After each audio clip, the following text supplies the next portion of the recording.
अनाथ आश्रम का सच। बेटा बाप को एक अनाथ आश्रम छोड़ने आया था। साथ में बाप के सारे कपड़े और कुछ ज़रूरी सामान का बैग भी लाया था।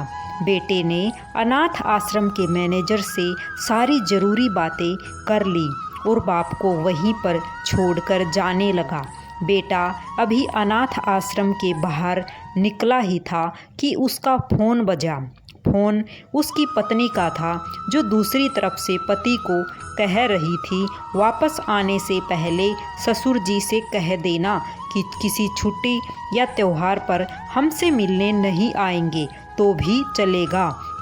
आप वहीं पर खुशी से रहिए और हमें भी यहाँ सुख से जीने दीजिए। फ़ोन रखकर बेटा वापस अनाथ आश्रम में जाता है। बेटे की नज़र अपने बूढ़े पिता पर पड़ती है, जो अनाथ आश्रम के मैनेजर से हंस हंस कर बातें कर रहे थे और काफ़ी खुश भी लग रहे थे।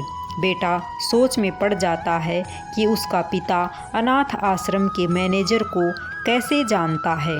थोड़ी देर इंतज़ार करने के बाद जब उसका पिता मैनेजर से दूर जाता है, तब बेटा मैनेजर के पास पहुंच जाता है और उससे पूछता है कि आप मेरे पिताजी को कैसे और कब से जानते हैं। मैनेजर बेटे को बताता है, मैं तुम्हारे पिता को कई सालों पहले तब से जानता हूँ जब वह अनाथ आश्रम में एक अनाथ बच्चे को गोद लेने आए थे। यह सुनकर बेटे के होश उड़ गए। उस मैनेजर ने बताया कि आपको इसी अनाथ आश्रम से आपके इसी पिता ने आपको गोद लिया था और आपका पालन पोषण किया था। यह सुनकर वह बेटा रोने लगा और बोला, आज मैं ही इस पिता को यहाँ छोड़ने आया।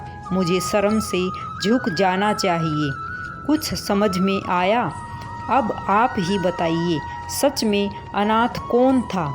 वह बेटा जो अपने बाप द्वारा बिना उसे बताए किए गए इतने बड़े उपकार के बदले उनके आखिरी समय में इस तरह ठोकर मार रहा था, या वह पिता जिसने एक अनाथ बच्चे को निस्वार्थ भाव से इतना प्यार दिया जितना खुद के बच्चे को दिया जाता है।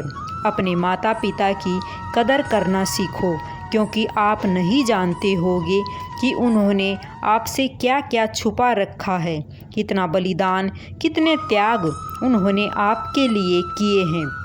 शायद आप जानते भी नहीं होंगे। सभी को राधे राधे, सभी को जय श्री कृष्णा।